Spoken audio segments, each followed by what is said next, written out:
County, and I will let him elaborate more on that, because I don't want to get into his program. But if you read his biography in the newsletter or the Wayne County Journal banner, or I think I even sent to the Daily American Republic, you can see he's an accomplished author. He's written several books, and some of which have many local connections. So at this time, I'll introduce our speaker, Matt Chaney.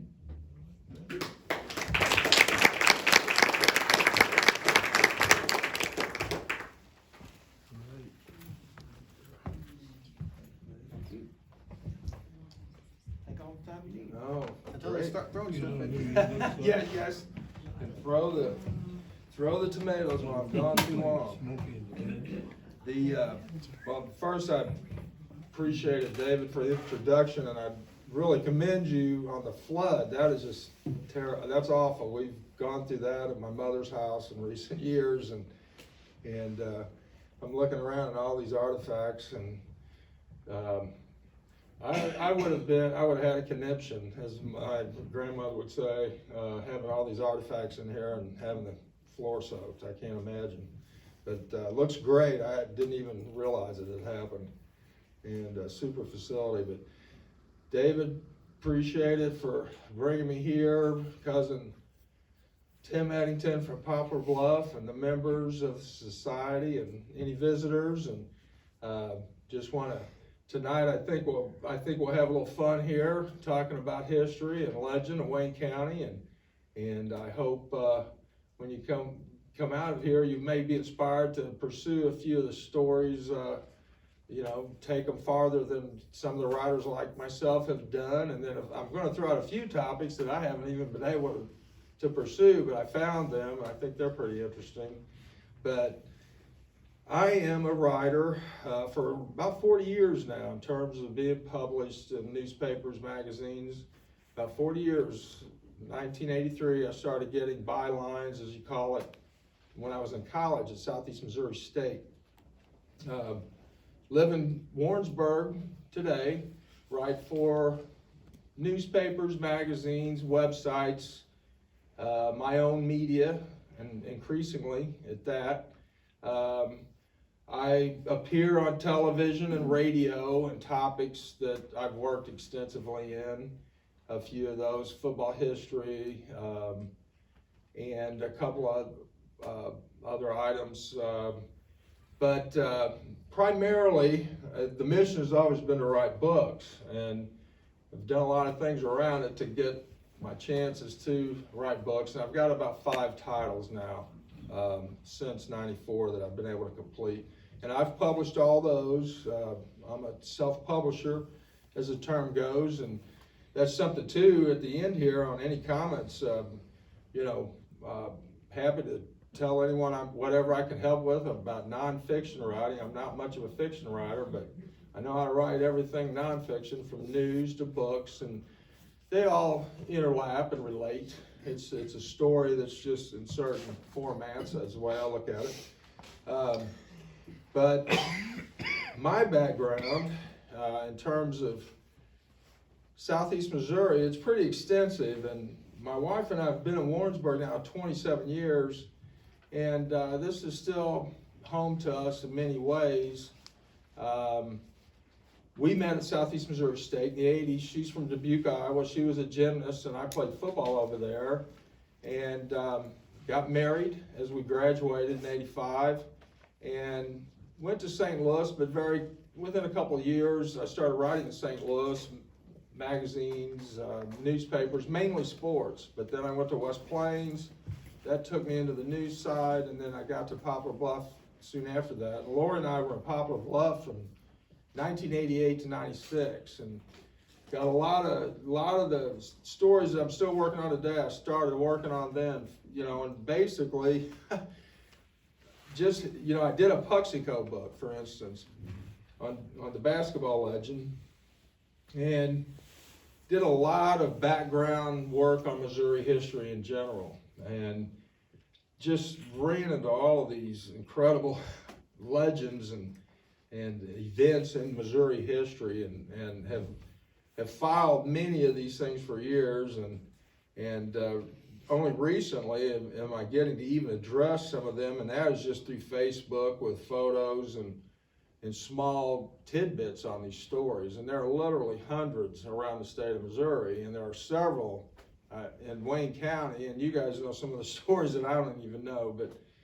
I'm going to throw out some of the stories tonight of Wayne County that I've been familiar with. I'll go ahead and kind of affirm my roots here. My mother was a Wayne Countyan, through and through. She graduated at Poplar Bluff, but she attended Piedmont too, was able to attend Piedmont for a couple of years, and her class ring is from Piedmont High School. That's what she kept. And she was a ward. Her father was Carr Ward, son of T.A. Ward, that started the grocery chain in Sylvan, Greenville. And Mom was Lillian. She was the oldest of 3 children. Her mother was Wilma Phelps Ward, and then later Githens. She's from Leeper in Mill Spring. Her father was Matt Phelps. That's my namesake, is Matt Phelps. He's my great-grandfather. And he was a railroad man, Leeper, Mill Spring, and in on the timbering from the 1890s until World War II.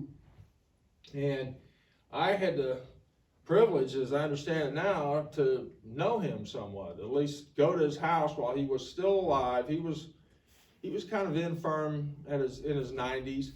My great-grandmother was incredible.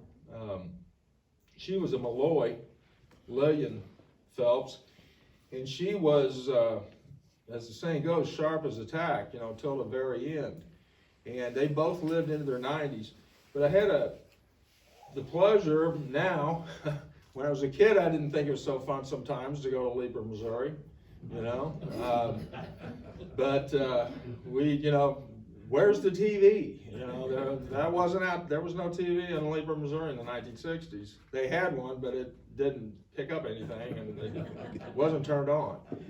And so it was a big place of storytelling, of conversation. That's what I remember about that house. And I can remember the mornings and the women, getting up early, and I'd be in the bed, and man, it seemed like when I went to bed, the women were in the kitchen, and then when I woke up in the dark, they were still in the kitchen. I mean, I don't know how they slept. They were in and out, but by the time I woke up, they were already cooking in the kitchen. She had a big iron cast, wood stick stove, till the very end. And, but the stories, boy, we talked about a lot of things there. I had an uncle, I was a big sports fan, so he had seen Babe Ruth and seen the Cardinals. He had the train pass, from here to St. Louis and about. He made use of that to go see the Cardinals all the time. So I had an interview, and I got that out, found that tape recently. It was pretty amazing. But one of the stories, too, we heard about, of course, was Jesse James. And, the Iron Mountain tracks went right under the house. I used to say, when you came out of the outhouse, if you stumbled, you were going to land on the railroad tracks, because you weren't going to stop rolling down that hill. It was really something. And I treasure it, because in the 60s, I like to look down into the trains. Especially at night. That's at nighttime, I should say, because the lights would be on. And you had the perfect vantage point right down in the trains. And you could see the passenger cars flying by and people in the booths dining. And it just was a really amazing thing, even to me then. And now, I recently have done some work on the Missouri Pacific and picked up some of their beautiful trains and photographs, just gorgeous trains. And now I swear I remember some of those blue Missouri Pacific trains. That was what I had in my mind was lights and blue. That's what I remember. And now I think I understand those were Mopacs, and at the end of the line too, and coming there in the 60s. So it's a lot of roots here, and a lot of stories. Other names, by the way, I should mention, in the family lineage, we had the Malloys, I mentioned, Llewellyns, the Holmes, Phelps, Wards, Fultons. You know, Greenville was our town, you know, for generations. And so when I got into my book work and the research of history and legends of Missouri in particular, that started, gosh, in the 80s, I was running into Wayne County quite a bit, the great state of Wayne. Now there's just a few stories. I'll try to narrow them down just to throw them out. And I'll go a little bit in depth on a few of these. But some of the things, of course, the Stokely cabin. Now I want to hear about that a little bit because I've only seen the photographs and I've enjoyed them now for about 20 years, you know. And gosh, now with all the stuff that's becoming online, I see there are many other cabins around the state of Missouri. But that was, for whatever reason, I guess it's because of the Poplar Bluff. That was one of the first cabins of that vintage that I've ever seen. But I don't know, I couldn't even tell you where it's at. But when I quit Gavin, I'd like someone to apprise me and us a little bit more update on the Stokely cabin. William H. Settle Jr., he's a relative. He is connected through Polly, Thomas and Polly Ward. They came here in the wagon in South Carolina, and their daughter married a Settle. All right, they were Greenville. William A. Settle Jr. Graduated high school around, my dates are a little bit, around 1938 in Greenville, went to Missouri University, and excelled immediately up there in history in particular.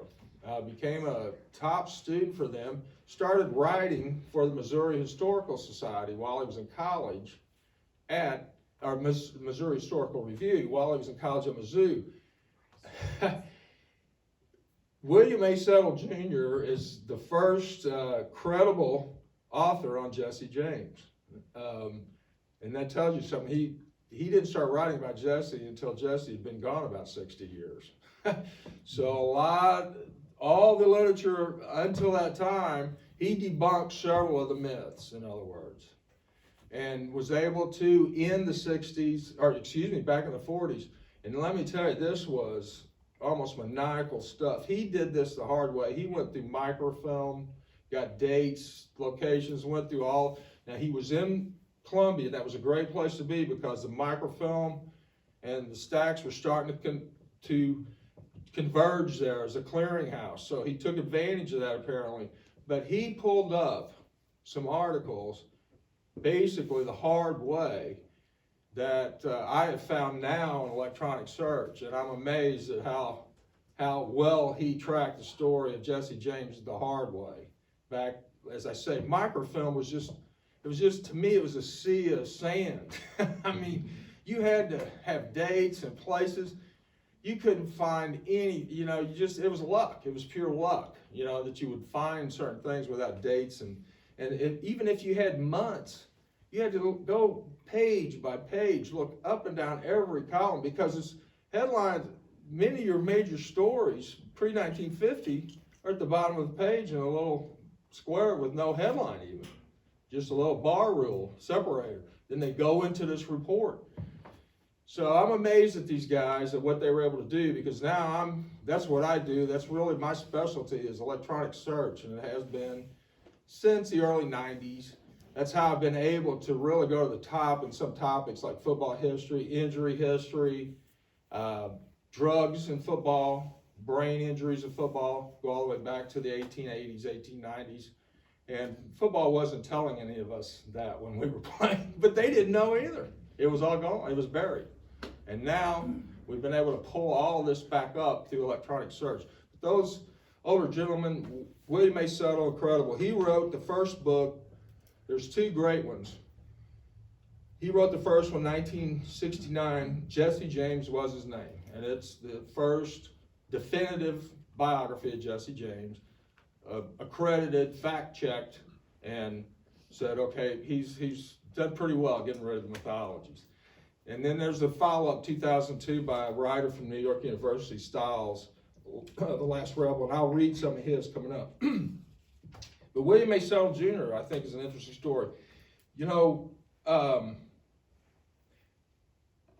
who has heard of Bernard McFadden from Mill Spring? This guy, I started running into him in the football research of the 1800s and early 1900s because he was associated with training and other things too. He was one of the first big anti-cigarette public figures in America and was brutally scorned for that. All the doctors who smoked cigarettes hated him. He had the AMA literally after him because he was saying cigarettes killed. Pretty interesting guy. But Bernard McFadden decided to leave home at Mill Spring around age 14. Went to St. Louis. This would have been in the 1880s, latter 1880s. Became a model. Worked in the old model industry of clothing and events. It was a posers, and you were a mannequin. You were just you were a mannequin. That was the best model job you could have. Of course, he posed for photos, illustrations, and sculpture.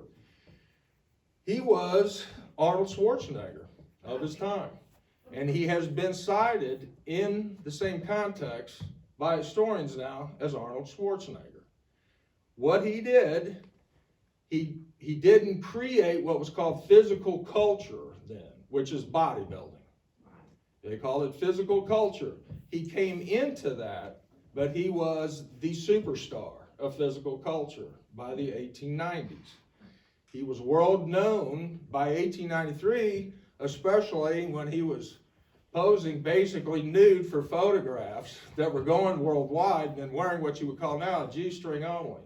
And pretty incredible specimen. And, you know, there's nothing left hardly to the imagination in these photos, but you can see, but that's what the bodybuilders did by the 70s. They had their bikini briefs, and he was doing this in the 1890s. He established the first bodybuilding muscle magazine. It's called Physical Culture, and I think it exists in some form to this day. He established that in 1903 in New York City, had a big parade of bodybuilders in Madison Square Garden, females and males, and they all got arrested, you know, for indecent exposure and stuff. And he didn't bother him because it increased the world spotlight that he knew how to cultivate. Long story short, that story has not hardly been told yet. Bernard McFadden, he's cited in numerous books, in medical histories, football history, and you talking about critics, he had them from France to the United States, and he took them all on. Quite a guy. Bernard McFadden, his real name is Bernard McFadden, M-A-C-F-A-D-D-E-N. And that story is really incomplete. There hasn't even been a small book written about him yet. But I saw an amazing article in 1975 from the LA Times when they were celebrating Arnold Schwarzenegger's arrival at Venice Beach. He had been there 2 years since coming over, but now he was a world star in 1975. And in the lineage, they cite the father of American bodybuilding is Bernard McFadden, Mill Spring boy, pretty amazing. Other ones, stories that aren't finished, believe it or not, the St. Louis and Iron Mountain Railroad. There is a ton of information that has not been put together because I've looked for it. And it's just not put together completely. It's hard to even determine where the original depot was at St. Louis to this day.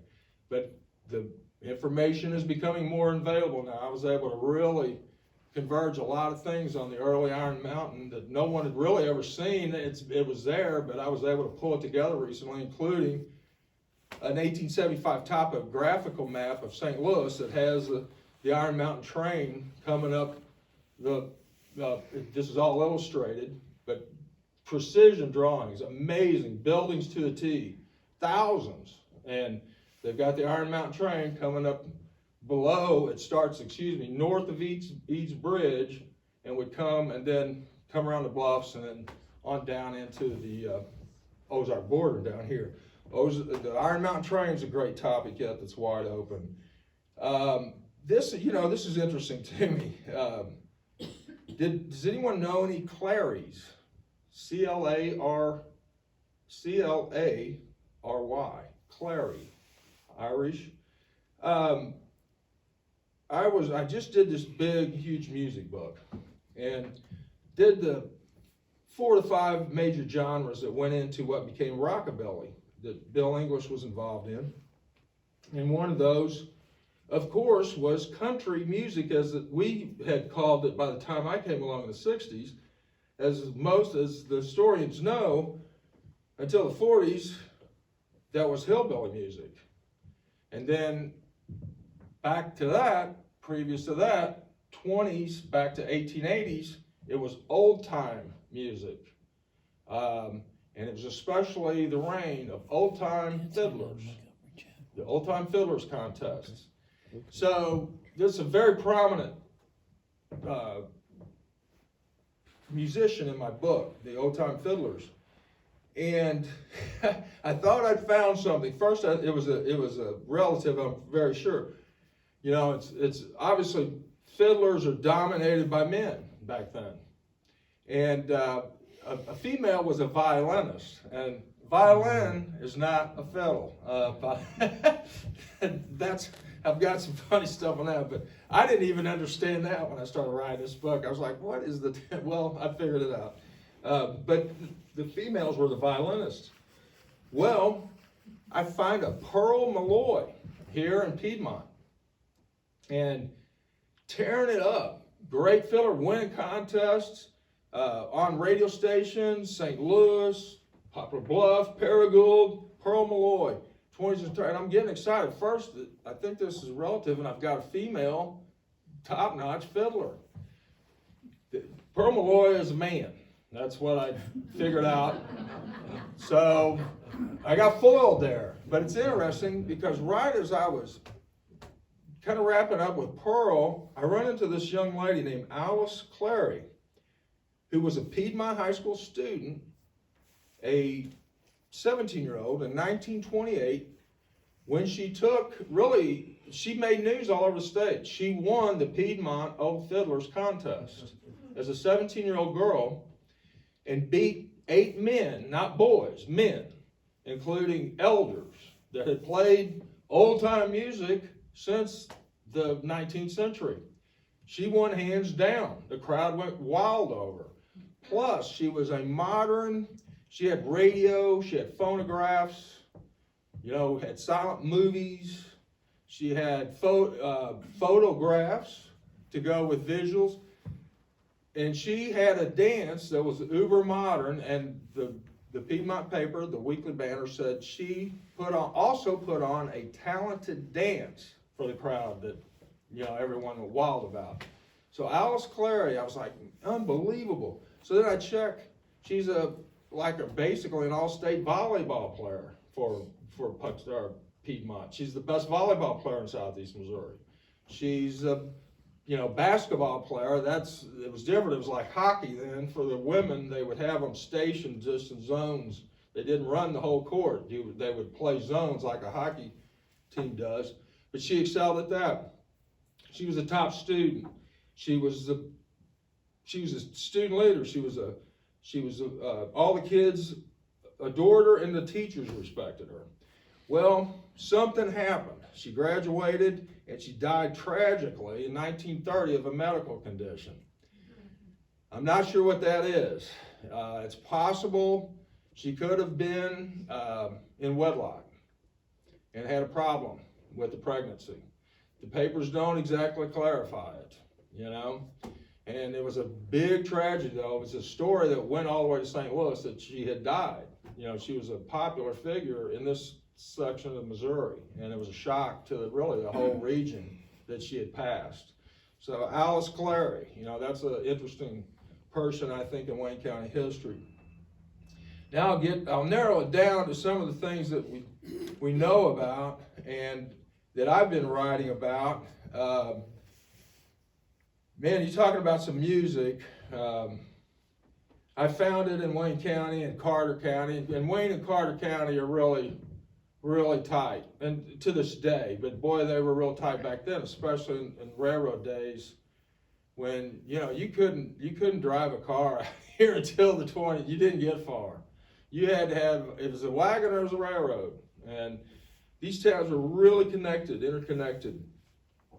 But as far as Wayne County, the Barrows family from Greenville is really one of the historic musical families in Missouri history, period. It's a 3-generational story. They began in the 1890s when the family came here by wagon from Illinois, and the two sons, the eldest son, one was Abner, who later was a sheriff in Greenville and maybe even Wayne County, and then his brother was Ellsworth. Abner was an exquisite violinist and a fiddler. He could play opera, he could play the classics, and he could play Turkey in the Straw and Arkansas Traveler and knock them out. And he played it all. And that's really what you did. When you were a top-notch string player, you played it all back then. And violins were the lead guitar, by the way. There was not a lead guitar then. The violin was the lead. And so the Barrow family, by the 1910s and 1920s, they were they could work for any of the major circuses they wanted to. Barnum and Bailey, Ringling Brothers. They toured, and basically they quit touring. One of them died of tuberculosis from touring. Dick Barrow, one of the great talents. He died in 1921. Tuberculosis, by the way, in this music book, I am shocked at how many musicians it took. I don't understand. The theory was because they toured, and you would think, well, you would get this in the southern regions. No, Dick Barrow caught it in Canada. It's a highly contagious disease. Killed Jimmy Rogers, the blue yodeler, who, by the way, in my book that I've been able to find in electronic search, his last tour, Jimmy Rogers, was in southeast Missouri. It was at Sykes and Charleston, Blytheville, Arkansas. But tuberculosis killed Dick Barrow. These guys toured from 1900 into the 1925s, all the major circuses. They had some sidekicks. There was Sawyers. Roscoe Sawyer was a tremendous musician, circus musician. Ended up in West Plains. That's where he retired and was a big hillbilly star. But on the Barrow family, I got a few parts here. Trying to get some of the names out. I am not a genealogist, by the way, and I apologize. I'm good at getting names together. This was just a situation here where they were playing for stunt planes, by the way. The Barrows, they were circus musicians. So when stunt planes broke out huge in the 1910s, between 1910 and World War I, they always had to have a brass band. You didn't take a plane up without music, and including when they crashed. The music did not stop, and they did crash too often. And so the Barrows, because of their, I just theorized, because of their big top experience of watching and staying with the rope walkers and the trapeze artists, it transferred well into their stunt flying because they were in demand by all the stunt pilots that came into southeast Missouri. They wanted, and these were the famous ones: Walter Brookins of the Orville brothers, Deloyd Thompson, who is like the Babe Ruth of stunt flyers, who performed here in Piedmont in 1913. So the Barrow family musicians.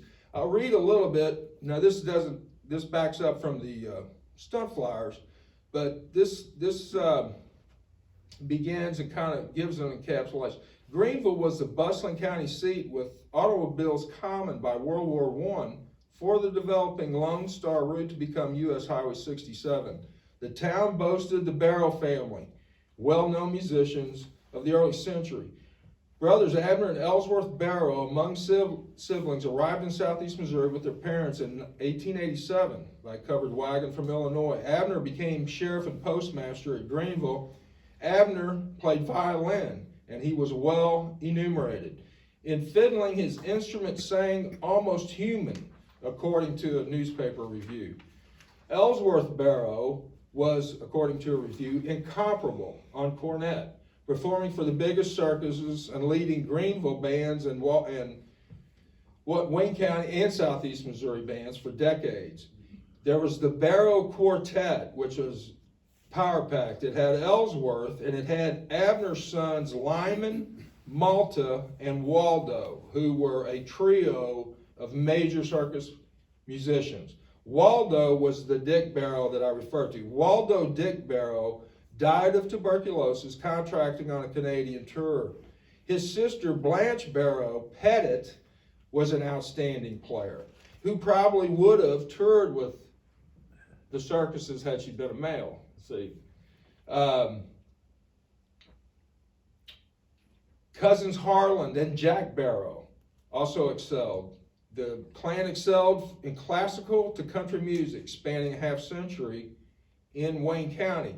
Now, other fiddlers of note at Piedmont, along the old Iron Mountain Railroad, Henry Louis Stevens, that's Stephens.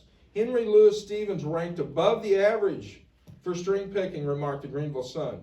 The carpenter is often called upon to play the fiddle or violin. Stevens was born in Wayne County, 1874, soon after the James gang robbed Gads Hill. August 1912, sawmills buzzed at Cascade Rills, Little Creek Valley, with an Old Fiddlers Contest scheduled to cap the month.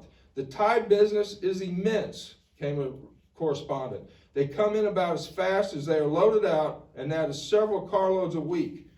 Everybody is busy about the great picnic here on the 24th.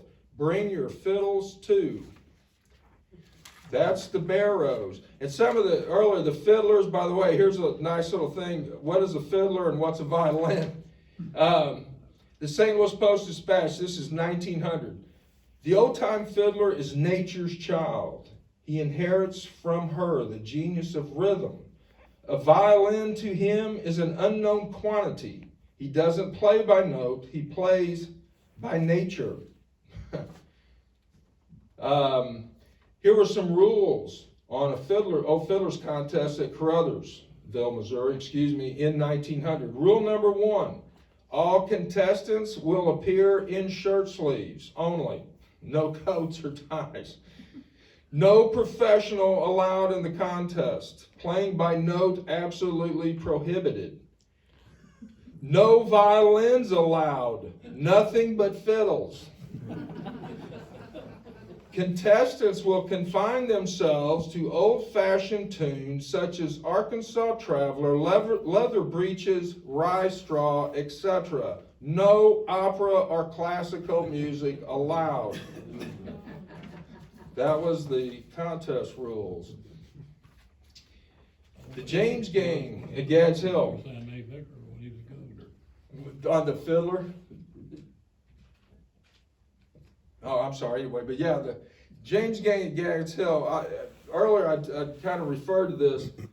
We've had a lot of books now. We're starting to really put together this story. It's taken 50, 60 years of really some top-notch research to go on that began with William A. Settle from Greenville. And now there's people around the world. I was able to even incorporate a couple things now in my newspaper findings, and one I was super proud to incorporate was the fact that Colonel Leeper fed dinner to the gang the day before the robbery. That was not in any previous accounts, and I swear I'd heard that before. I'd heard that somewhere, I thought, that Colonel Leeper had something to do with the James gang. But it was never in any of the books that I've read, not even William A. Settle had it. I found it in the newspapers after the Gads Hill robbery. St. Louis Post-Dispatch, I think there was an item in one of the Piedmont papers, that he served dinner there at Mill Spring. But I'll get to the story. A band of outlaws showed up in a historic fashion, 1874 becoming America's most notorious gang of the century. 5 horsemen rode in from the south, identified as Missouri fugitives back in Louisiana, following a stagecoach robbery in Benville Parish on January 8th. This is January of 1874. They looted the stage and passengers near Hot Springs on the 15th, which I was able to find in the newspaper, and continued north through Arkansas, bound for home state, Missouri. Initial reports named Arthur McCoy as the gang leader, former Confederate spy and guerrilla of St. Louis. The others were ex-bushwhackers of western Missouri, avowed rebels till death. Cole Younger and a brother, likely John, and Jesse James with his brother Frank. There was a $1,000 bounty on the James brothers per head, tripling the normal reward for wanted men in Missouri. This is when they were unknowns at that point. The government knew about them, for sure. The desperados were fully armed and well-dressed on fine-blooded horses, per report, sporting new saddles and bags. They wore plush leather overcoats and neck furs, packing Colt 45 pistols, the brand new Colt 45s, on hips and shotguns in saddle holsters. The gang had committed years of robbery and killing in the Midwest and South, armed assaults on banks, stage lines, and civilians. The new target was railroads. The gang was responsible for a stick-up on the Rock Island in Iowa. This was the Rock Island robbery they committed in 1873 was the first armed train robbery in the world. There had been train heists previous, but they were dupes. They had switched cargoes. It was a confidence game. It wasn't a stop the train. This is a stick-up. James gang did the first in 1873 on the Rock Island. So now they're coming to Missouri, back to Missouri. Around January 27th, 1874, the Youngers, James brothers and McCoy, crossed into Butler County, Missouri, along the Delta Rim with the Ozarks Plateau. Down where Current River spills out is where they came in, and they followed the ridge right up to Poplar Bluff. They get to Poplar Bluff and they cut into town. They go through town and go right up North Main Street, which was then called Iron Mountain Railroad. It was also the military, had several names. It was called the Iron Mountain Road through Poplar Bluff. What that meant, you have the depot downtown where it still exists, generally. And of course, if you know Black River from the town, it arcs out wide to the east, comes back around, and it is still swampy out there in areas, I believe, to this day. And in 1874, it was a morass out there. So, if you were headed up into the Black River Valley to do anything, you didn't follow the Black River at Poplar Bluff, you cut through town. So this is a presumption. There's no way those guys did the wide route. I guarantee you they went up North Main, but I didn't put that in the book. But I'm proud of it, or just, my curiosity's piqued because that's where my cousins have always lived, on North Main Street. And now I know that the James came in right by their house, along by my great-grandfather's house too, here in Wayne County, en route to Gads Hill. So they cut into Poplar Bluff, and this was familiar territory for the James boys. They had been coming here from western Missouri since they moved up there in 1847. Kentucky was their homeland. Over here, Mammoth, I think there's a Mammoth Cave, Kentucky, too. I get them mixed up between the Ozarks, but I believe it is Mammoth Cave, Kentucky. And so they always came through here, right down through these valleys, took the train when they could, mainly rode with their parents and everyone else. During the war, they came through here. Frank came after the Lawrence Massacre. William Quantrill fled through here to Kentucky. And Frank James was with him, and then William Quantrill was killed on that trip in Kentucky. This was after the Lawrence Massacre. Okay, back to the gang here, 1874. As their routine, the five horsemen took dinner at a farm along the Black River on January 30th, outside Mill Spring Village. The house was in a hollow off the bottoms and train tracks, home of William T. Leeper, who figured the strangers to be hunters without his prying. Colonel Leeper was a Democrat. Yeah, it was a Democrat, Colonel Leeper, but he was also a Union loyalist during the war. He was then captain of the enrolled militia of Wayne County, a fact lost on his visitors, I'm sure. The men filled their bellies with food, remounted their horses, and left, following the railroad from Mill Spring north to Piedmont, upstart town on the Iron Mountain. This is Stiles, the New York author, in 2002. That night, they asked for shelter at the home of the widow Gilbreth, Gilbreath, Gilbreth, the widow Gilbreth, 3 miles north of Piedmont. Stiles related in his book, Jesse James, The Last Rebel of the Civil War. 3 of them set down double-barreled shotguns, she noticed, and when they took off their overcoats, she saw that each of the 5 carried a pair of large Colt revolvers, brand new. They had maps, compasses, spare horses. They also came with a fair knowledge of the countryside, and they knew the Iron Mountain schedule. And they were telling her they were hunters, as they told William Leeper.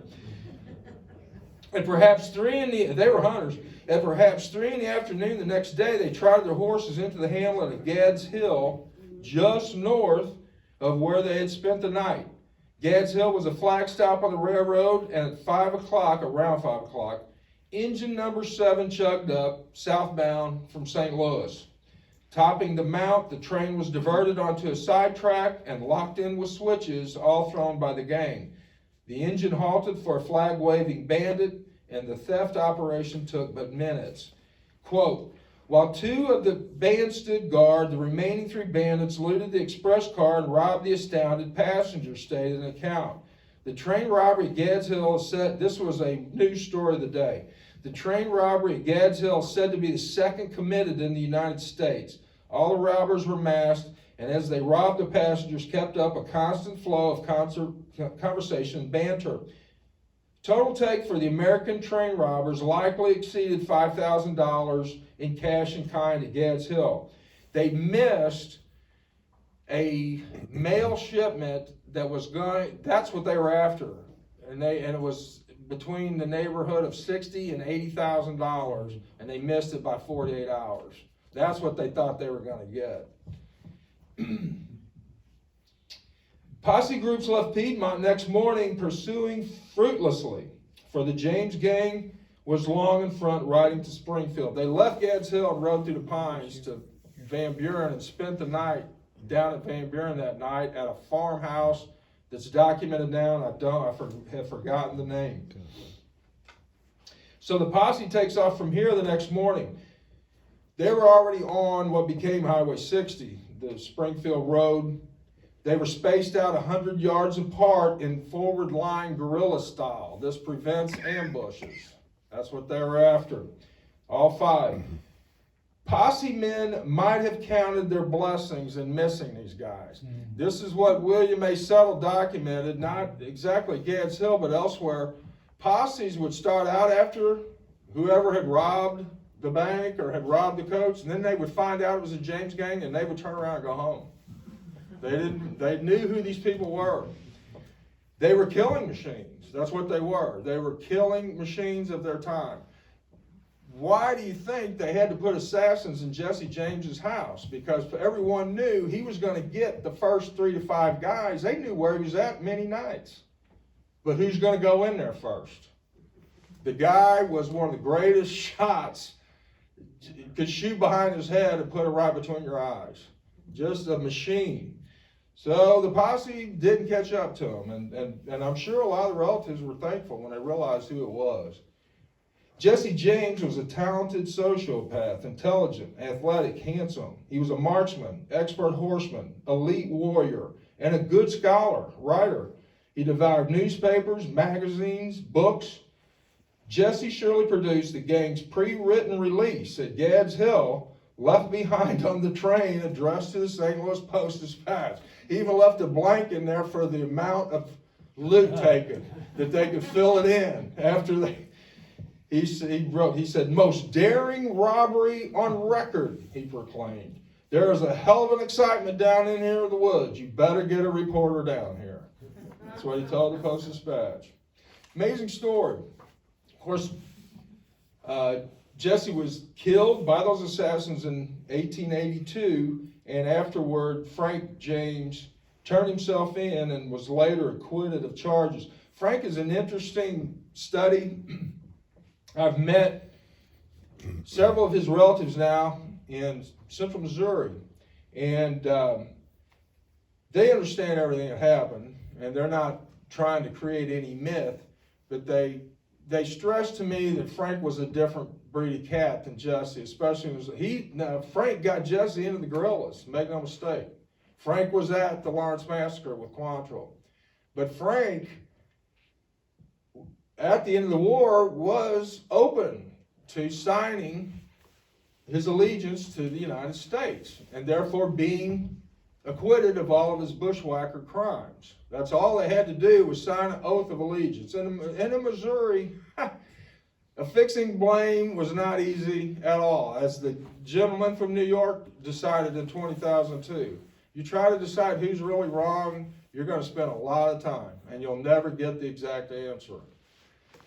So the bushwhackers, by the Union government, were allowed to sign an oath of allegiance to the United States, and they were free to go. Now, they still had to deal with all the people who were out there looking for them, and they had a bunch of them, make no mistake. But Frank James really wasn't into the robbery and the killing. They had a few killings, and he was ready to leave the gang by the time they did Gads Hill. That's been documented now. And after Gads Hill, not long after, he fled and went to Chattanooga and hid from Jesse, is what he was doing. He was hiding from Jesse and was down there a year until Jesse figured out where he was, and then went down there and really it kind of outed him and forced him back into the gang. Is how it happened. So it's an interesting story, and that's another one that needs to be done, I think, to the T, is the story of Frank James and who he really was. This Deloyd Dutch Thompson, this stunt flyer that was here in 1939 or 1913, he was without peer prior to the World War, and he had great fans in Southeast Missouri, which was a national hub of stunt flying. Southeast Missouri became, in the 10s and the 20s and into the 30s, some of the greatest stunt pilots and performers were from Southeast Missouri, and particularly Sikeston at that time. They had the Sikeston Flying Circus. And Deloyd Dutch Thompson preceded all this. In the 1910s, he was in a biplane. It's very amazing. You know, the Wright brothers get a biplane in flight in 1909. In Missouri, we get several in flight, including a gentleman named Tom Baldwin in St. Louis. There were still big prizes offered for the first flight in St. Louis, for instance, the first flight in Tulsa, and on and on. So these guys were scooping this up in 1910. In 1910, it was educational and scientific. It was a novelty to see somebody fly a plane. But guess what? Within a year, that wasn't enough. The fans wanted action. And you had these pilots that were taking these early biplanes and making them do things that they were not supposed to do. Go 4,000 feet into the air. Death spirals down the bottom and plane out right before you crash. Some of these pilots in 1911 were making $1,000 a day doing these stunts.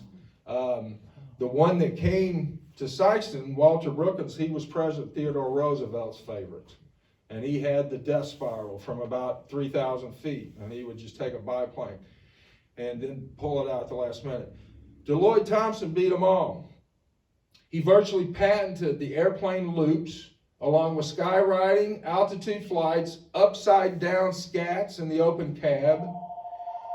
At Overland Park, Kansas, he ascended 14,000 feet in a biplane, wearing a special suit and headgear, basically a space suit that he made for himself, so he could withstand the cold and pressure.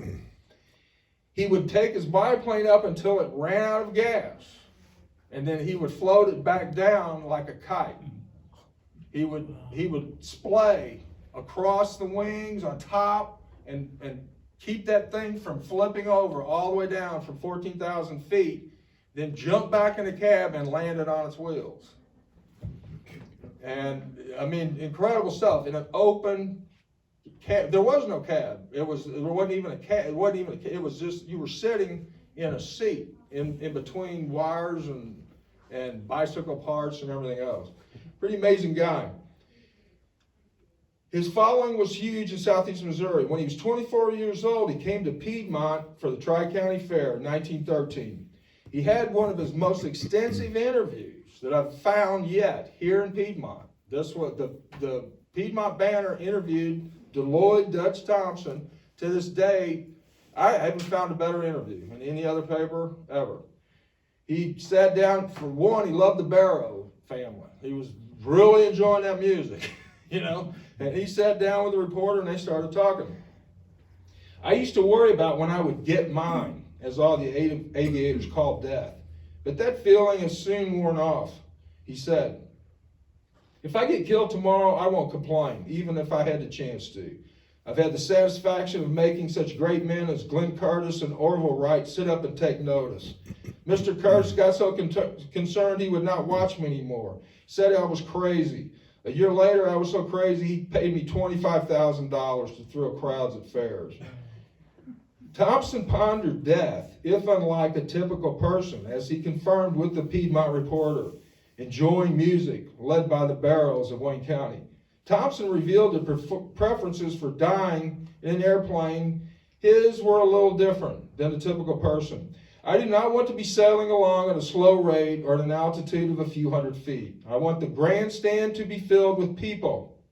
I want a big brass band to be crashing out the blast of the latest rag. I want to be flying 100 miles an hour, and when I tumble, I want it to be from 10,000 feet. Airplane flight was a slaughter. From 1913 to 1916, as daredevils multiplied, warfare erupted, and lightweight engines pushed to 75 horsepower and higher. Yeah, that plane he took to 14,000, that was a 50 horsepower that he took to 14,000 feet. Took him a while to get up there, too. A long while. Tony Janus was killed, the famous Benoit air pilot. Benoit, by the way, is a lead belt. Thomas Benoit, one of the great air flight pioneers. He's from Leadwood. Stunt pilots perish routinely. Friends of Thompson, such as Max Lilly and Al Boschek, the latter killed after surviving a terrible crash at Cape Girardeau. Deloitte Thompson was rejected by the military for bodily injuries, but he foiled the Grim Reaper. He flew in shows until crippled by mishaps, and then he retired alive. Deloitte Thompson lived to be until 1950. All right, kind of narrowing down here to the Englishes. Really, you know, want to do a little background on Bill, and a lot of you guys know this, on his family coming into Piedmont. Bill English,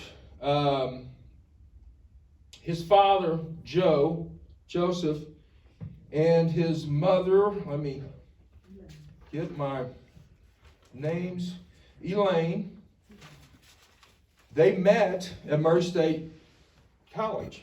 They were Kentuckians. Joe English was one of the hot young Kentucky trumpet players, the late 20s and the 1930s. He went to the Conservatory of Music in Cincinnati. He was the solo trumpet player for the Conlin Kentucky Stompers, which became a huge band on CBS after Joe had left them and gone into teaching, actually. Conlin's Kentucky Stompers. They came and got Joe out of Murray State, toured him all over the country, and he could have stayed with them had he wanted to. 1937, Joseph and Elaine English moved to Wardell, Missouri, in Pemiscot County, with their toddler daughter, Joanne. She was born in Kentucky. Charlie and Bill would be born in Wardell, Pemiscot County. The years for Joe in Wardell was 1937 to 47. Wardell was a fledgling high school.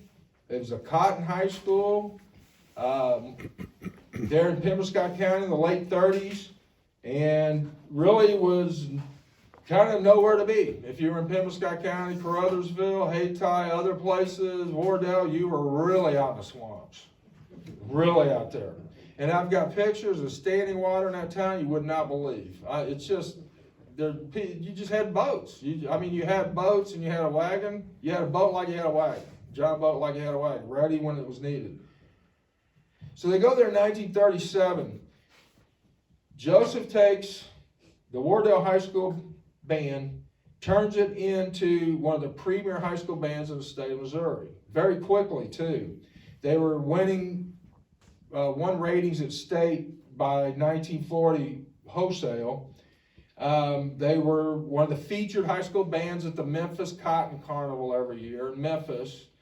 Showcased right at the front of the parade, taken to all the stadium, taken to the stadium, taken to the fairgrounds. They were in on all. They were one of the top 5 or so high school bands that were at the Memphis Cotton Parade. They were President Truman's favorite Missouri high school band, the Wardell Band of Joe English. President Truman, beginning as Senator Truman, frequented the Pemiscot County Fair. He started going down there in 1940. He went to the fair into the 50s after he was a president. You know, I don't think President Truman drank a lot, but I think he liked poker. And I think he liked some horse racing and betting on some horses. And in Pemiscot County, you could get that all day long and then some, 7 days a week. He loved Pemiscot County. And interesting, for instance, one of his last appearances around 1954, greeted by the Pemiscot County Fair Queen, gorgeous young woman. Her name was Bernice Kane. She's Sheryl Crow's mother, is who she is. And there's some great pictures of Harry S. Truman and Bernice. And but part of the previous to that in the 40s, it would always been the Wardell Band right there too with President Truman. So they come here in 1947. Of course, Joe English was the music director until 1975. My father was here with my mother, 1957, 53 to 57. Dad taught math and coached basketball, and some of you guys might be able to tell me more. Mom was a housewife here. Later, in St. Louis, she got her teaching degree completed and went into teaching about the time I was 12 years old.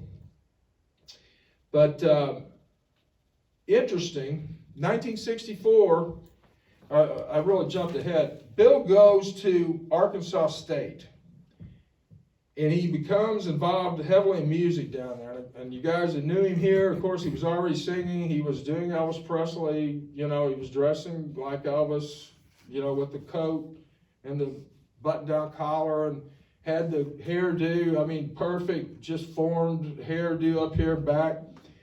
And Dad was telling him, you know, you're not going to know that guy's name in a year. He's talking about Elvis Presley. Because you're not going to know that guy's name in a year. What are you doing? So he goes to Arkansas State and really jumps into the Memphis music down there, meets all sorts of future rockabillys, future producers at, you know, the guys that already at Sun Records, the guys later at the other labels, Fern Records and so on. Gets involved with a guy named Bob Tucker, and they had quite a band down there, a hot band. They could have played 7 nights a week from Little Rock to Memphis. Could have gone to St. Louis, anywhere they wanted to go. They were called the Spiders, And they were good enough that Atlantic Records had them cut a 45. They released a 45 in 1960 with Bill singing, and I can't even remember the name of the song, but the business was already affected. You know, first they go in there with the Spiders, the record doesn't do anything, so then the record company changed their name to Tarantulas. You know, thinking the Tarantulas was going to sell more records. Didn't happen. So Bill goes. He decides, I'll take a job with Mr. Chaney in Potosi, Missouri, teaching. Where? At Potosi High School. He got there in the school year 62-63. Yes, 62-63. Taught that year. Taught 2 years. Taught junior high, phys ed classes, coached basketball, did some, other type, entry-level teaching that was needed around sociology, I think, social studies, and did some of this.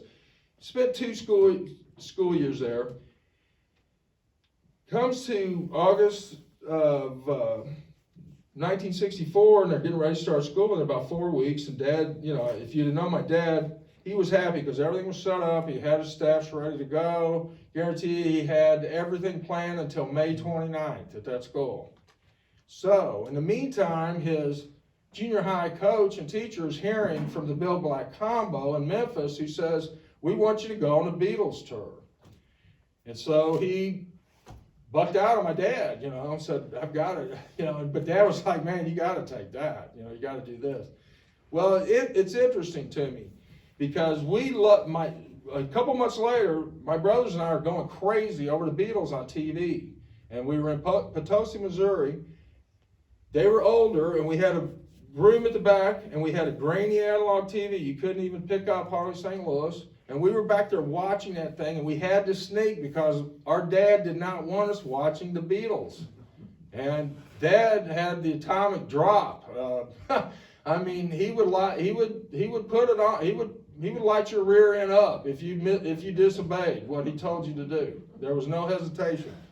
So we're back there really taking our lives in our own hands, and I mean this, doing this. And we're watching the Beatles, going wild. Dad never told us he had a connection on the Beatles. Never said a word, didn't dare, And we didn't know. I had no idea. 30 years later, I'm in Poplar Bluff, go to Joe's house, see this incredible black and white picture on the wall of the Beatles, obviously, in the suits, and I see other musicians in there. And I go, man, that is a great picture of the Beatles. And he goes up and he goes, that's me. And I was shocked, I was stunned. He's there, of course, I think most of you seen the photo. John Lennon's got his arm around Bill, and Paul McCartney's leaning over toward Bill, with John Lennon. He was their best buddy of all the musicians on the trip. Bill's the one that they attached themselves to. Bob Tucker will tell you this, they didn't like Bob so much. They didn't like several people so much, but they loved Bill English. And that is the reason, by the way, he ended up in the Ozarks with them, was because they invited him to go. Some of the interesting times, and this is kind of a replay for a story that a lot of us have heard already. But of course, the Beatles were stalked like public prey. They were confined to hotel rooms, limousines, and their private jet. Fans surrounded their bus in Indianapolis, lifting and rocking the vehicle. A riot drove the Beatles off stage in New Orleans. They barely escaped the city. Soon after, they agreed to a getaway trip to the Missouri Ozarks. Bill English was also a real estate appraiser. Yeah, he was. He did cars and everything. Did a little bit of everything.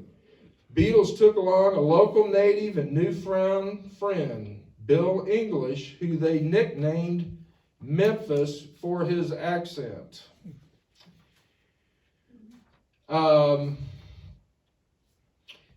So he's telling me all this, and I'm just, I'm stunned. I cannot believe it. I'm a writer. By then, of course, I actually just put out my Puxico book. And I'm thinking, I got a scoop. I'm like, I got the Beatles in the Ozarks. Of course, I didn't realize it had already been well told. But the point was, Bill heard, I stammered, I said, man, I gotta write a book chapter on the Beatles, or a book essay on the Beatles in the Ozarks. No, Chaney, the story ain't the Beatles. The story is us, the Rockabillys down in the Delta. That's what he said, and he was correct. I started looking at the Beatles. Guess who they worshipped? The Rockabillys down in the Delta. Carl Perkins was their man. And they showed this, by the way, in the 1880s. They saw that Carl Perkins was not getting his due. And in the 1880s, the surviving Beatles took it on themselves to make sure the world recognized Carl Perkins. They took him all over the world with him. They took him to New York. They publicized and performed with him wherever they could, and really brought the legend to the level it needed to be of Carl Perkins. Because Carl Perkins was the greatest rock and roller, along with Chuck Berry and maybe one other, and that would be Bill Haley and not Elvis. And Carl Perkins is the man. And the Beatles loved him. And Bob Tucker told the great story. They're down in Key West during the tour, Hurricane Dora, so they have to divert and hang out in Key West for 48 hours to let the hurricane blow through in northern Florida, because they had a show in Jacksonville. So they're down there sitting in a hotel, and there's not many people around. The place is cleared out.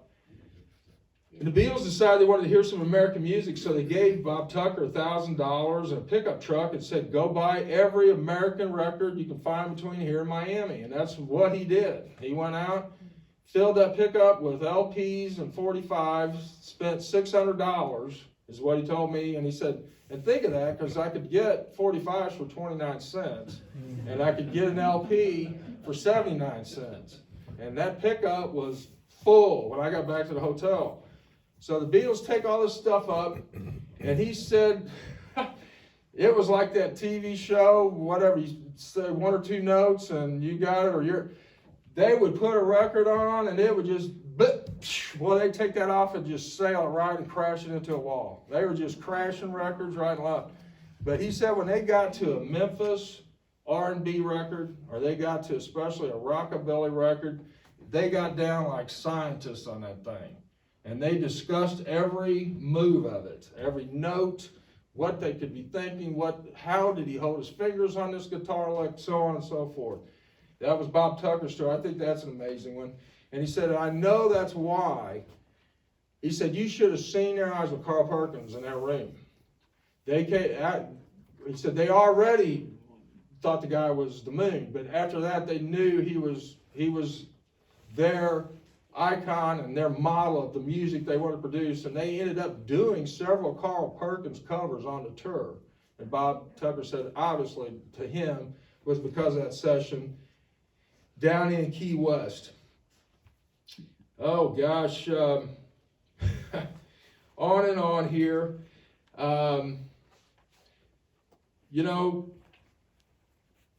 Bill, I guess, so I learned this about the Beatles in 1994. He died in 2006. And we talked about the Beatles, I think, we talked about music every time afterward that I saw him until his death for the next 12 years. And at that time, in that time, I could not get to the music project, as I come to call it. And but I didn't forget, and I came back, and in 2016, 10 years after Bill had died, at that time, Scotty Moore passed away. And, Bill had one time told me, man, anytime you want to go talk to Scotty Moore, let me know, man, I'll set you up. And I had other things to do. I had other projects going, had living up there, whatever excuse, I couldn't do it. I couldn't go meet Scotty Moore. And then Bill passed, and then Scotty Moore died in 2014, and then I realized you got to get on it and got to start. And I've still missed people even working. I got sick into this project, was really rolling well with it, and was set up with several rockabillys. Then I spent a year of battling cancer, and took me out of the loop pretty well as far as traveling. And then it seemed like people still started passing. Lost, what is his name? Man, the piano player. We lost Hollis, we lost Carl Perkins' bass player, and others. So there's a few left, and I've got to finish the job, and especially for Bill English. And always will remember his quote to tell me forget the Beatles and worry about the rockabillys, and he was correct. And I will end the book around 1964. The second one will cover 54 to 64 pretty well. And you will not, the stuff that happened here, a lot of you guys are aware. I cannot believe it. I can't believe what I'm reading sometimes in the ads. You know, there's it's a stretch of months at Dexter. There were 2 clubs down there, and I forget their names. And Malden was associated too nearby. But for 6 months, every Saturday night, Narvel Felts and Harold Jenkins played there. Harold Jenkins, his name became Conway Twitty. These 2 guys were at small clubs every Saturday night, and then they would come together after they would quit their gigs. Other rockabillys would come in, and they would go someplace that night and just all jam. Charlie Rich, Roy Orbison when he was around. You know, Elvis kind of flew out of there, you know, but all the other guys didn't. And they stayed around here for years. Carl Perkins is going to be really large. I've got some great stuff already on Carl. And, you know, Elvis and Johnny Cash were the 2 premier Sun record artists that went huge fast. And Carl was later asked about that because, you know, as a lot of you guys know, he opened for Johnny Cash for a decade. He was the opening act, Carl Perkins for Johnny Cash. And about 1970, somebody asked him, they said, why is your fame not on the level of Elvis and Johnny Cash? And he said, well, and this is to paraphrase what he said, it's not the exact quote, but he said, well, they went big time and I just went home. You know, I didn't want to do that stuff. I like Jackson. I like my wife. I like my kids. I worked, I went out, I did my duty, you know, played my opening billings for Johnny and many other bands, not just Johnny. He said, I opened for all sorts of people. And never really bothered me because I had enough money and I knew I was going to go home. And he didn't tour like a maniac. He didn't, you know, because he barely survived a car wreck that ended up killing his oldest son, or oldest brother, and his younger brother too in its own way. And it probably took Carl early for his brain aneurysm in the 60s.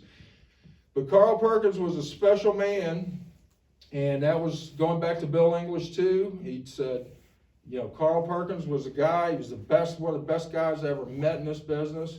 And he was only the first to tell me that. Everybody I've talked to since around Southeast Missouri, people that weren't even musicians, say the same thing. So I guess I'll wrap it up and just say that there's a lot here. There's big things happening in small places. And that's kind of been a motto I've always followed as a writer. I don't like to run into packs, you know. In sports, I kind of learned that. You know, everybody wants the Ozzie story this week. And I couldn't really tell anybody anything that anybody else was not telling about Ozzie. So I'm going to go over here and I'm going to talk to this guy named John Tudor. You know, they just picked up on a trade or things like that.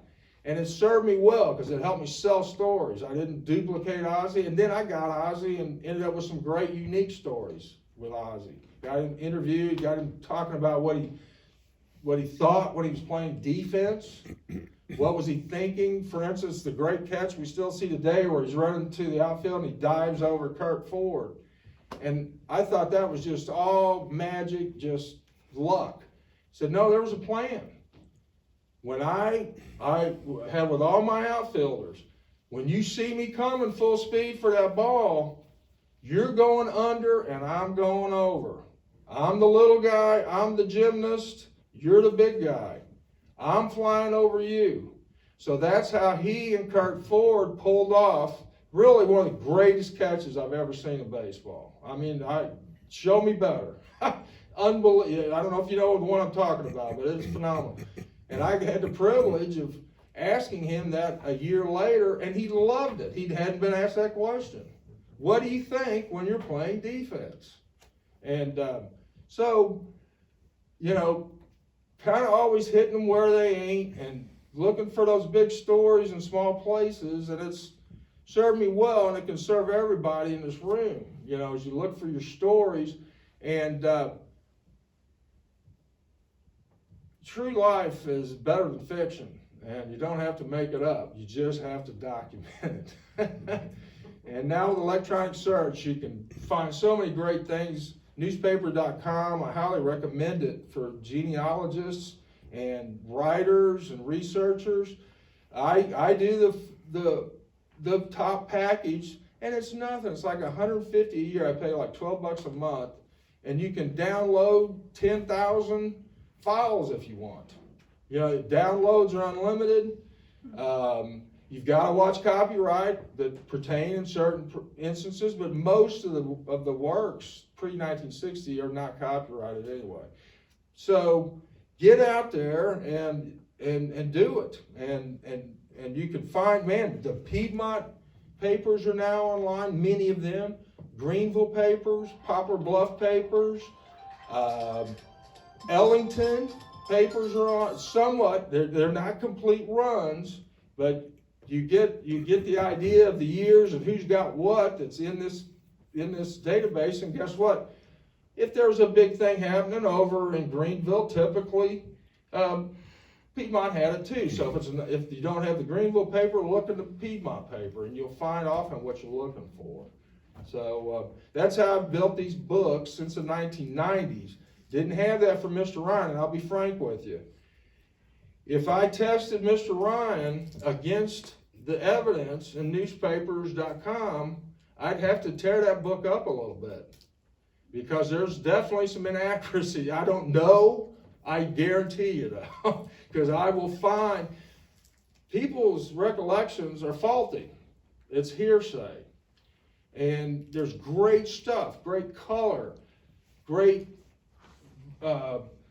insight added to these situations. But first, I'm just saying, document them, and now you have the opportunity to do that, and then build in with your quotes and everything else. And the stories just kind of built; they write themselves. You got to be just foolish to mess up some of these stories. They're so good once you get this information in your hands. So a lot out there, and much more people would know about Wayne County. And for instance, I'll open it up. Anyone have any other stories that they know of, and perhaps want to ask a question about, please do, or any other questions here on writing, publishing, and I'd be happy to discuss. I got a real quick question. How did you know Bill? Again, Bill, I didn't remember him at Potosi. Now, he told me later there were two people he had to clear this with. First with his dad, and I went beyond that and should not have. He said he had to drive down here and ask his father for the permission to go, and his father said, "Man, pack your clothes." He was shocked that his dad didn't say, "You can't do that. We've worked all our lives to put you through college." He said, "Man, pack your clothes. You got to do this." I didn't know Bill until the 80s in Poplar Bluff. And he was then at Blackwell Baldwin, and Dad had bought a car. Lori and I were moving here, and he said, "You got to meet this guy. If nothing else, he'll be your friend. You know, it'll be somebody here in Poplar Bluff y'all will know, and you can call him anytime that you would need anything. Guarantee you, and he'll help you." So we had early on, we had dinner and stuff, and Bill and I hit it off, but still for several years I had no idea, you know, that he had been with the Beatles. So because I got to Poplar Bluff in '88, it was in 1994. I can even tell you, it was January '94. And the San Francisco 49ers and some other people were in the playoffs. It was a football party at Bill's house on a Sunday. Is how I got over there. And there were about, it was a condo type apartment he had then. It was one of his last places in Poplar Bluff. And so I went over there, and that's where I saw the picture on the wall, and said, that's a great fight. And he said, yeah, that's me. And that's how that all began. Then after that, I was on Z95, the rock station, there for a year on the morning show. So it all kind of just fitted right there in '94 because the Beatles tour came up on the 30 year at that point. They put out the big box set of early Beatles stuff. So we had Bill on the radio show for 3 hours, and that's where this interview that I have with him is from. It's on a radio show, and we talked throughout the show about the Beatles, only the Beatles, and we played this 30-year box set. And we especially, to demonstrate his point, we listened to the Carl Perkins cuts in Kansas City and the rockabilly style stuff in particular, because that's what we were talking about. So yes, kind of on a tangent, I did not know Bill until about 1988. And he'd been a family, friend. Dad had always been in contact with him. And Dad was close to Joe too. They were friends. Yeah. Your dad was superintendent at Potosi at the time when he hired Bill. He was the high school principal. And Dad kind of ended up being superintendent at a few places when he didn't have that job. That's the way I kind of understand it now. He wasn't a superintendent until Ellsbury, Missouri in 1971. So at Potosi, he was the high school principal, but man, he did the hiring, I mean, he was the hiring guy. He was the one that took all the candidates to the board. And we went to Charleston after that, and we had a superintendent over there, and he was a friend of ours, fine gentleman, but he was a local guy. And they brought Dad and several other specialists in there. That was almost by order of the White House to integrate that school system in '66. See, Warren Hearns had won in '64, and he was real tight with LBJ. And they came in and really, not LBJ, of course, but Warren Hearns, the way I understand it, definitely had some input on who was hired in this complete new administration. It was all local previous to that, and they cleaned house except for that superintendent. And they brought Dad in there, and they called him the assistant supe, but they said, you're doing this. And so he and Tom Sellers, gentlemen from St. Louis, integrated, mainly were the architects of integrating Charleston schools. So that's how we went from Potosi to Charleston. And then the next job was Ellsbury, where he was the official superintendent of schools. Yep, and that's where he stayed for another 20 years. I guess he retired around 94 at Hillsboro, somewhere in that direction. Yeah. Anybody else? Want everybody out? But yeah, keep reading, and the next book, I've got the one book out that covers the precursors, and of course Bill is in the preface, and he's mentioned in several parts, and we wrap up. We got to talk about the rockabillas at the end of this first book, but it's the next book. It's going to be loaded, and I've got some groundwork to do a lot of places, including here in Piedmont and Potosi. It's interesting. Bill came back with a lot of Beatles gear that the Beatles gave him. He got a full leather suit from Ringo. Had that real nice leather collar, that little square collar thing, and had the boots. And he even mentioned, he said he'd come to Piedmont and he had the boots, and people were like, those aren't Ringo's, you're full of it, they thought he was lying. But Ringo was a nice guy too, apparently. And I really think that I'll be talking, as long as they're still around, I think I'll probably be talking with Paul and Ringo for this next book. I expect to. You and I need to talk. Yeah. Because Ringo, when I was growing up, Ringo, everybody else was always into Paul or into George. Yeah. But Ringo Yeah. was always my heartthrob. Yeah. Ringo was always the one that I was just like, only, if only. What's the great song, his cover of Buck Owens, Act Natural? Mhm. You know, they're gonna put me in the movies. Yeah. That is the greatest, that Yeah. one where he is singing that, you know, and playing the drums. Yes. That is a fantastic live cut. Yeah, Ringo, this is interesting. Ringo gave Bill a lot of stuff. He goes back to Potosi and hands out things. He handed a brand new pair of sticks that Ringo gave him in the leather sheath. Handed it right to a couple of sisters that were friends of his that, you know, they were still in high school and didn't think anything of it. Those sisters had those sticks and praised, like on road shows, antique road shows or whatever. In 2009, I found this online. $75,000 Oh my goodness. is what they appraised that single stick with the leather sheath from Ringo Starr through Bill English and the tour. You know, and I think of poor Bill, man. I mean, that $75 would have been real important to him at the end of his life, you know. But he gave it all away. I mean, he just came back and gave everything away. He said he wore out what people didn't believe was the Beatles. He just wore it out because he needed the clothes too to perform, you know. And so he said, I told people these are Beatles. Some people didn't believe it. I just use them on stage, and but that's pretty amazing, pretty interesting story. But I appreciate it again, you know, everyone that has taken the time, and some people have driven away. That's 3 cousins here come from West Plains, and really appreciate you guys taking the time to be here and listen to me.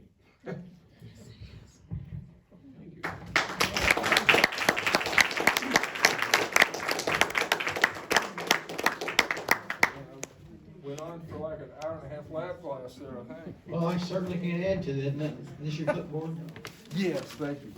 I will point out a few things he didn't mention. That's Captain Leaper right there on the wall behind us. Oh, wow. And we do have plaques dedicated to Bernard McFadden and Joe English.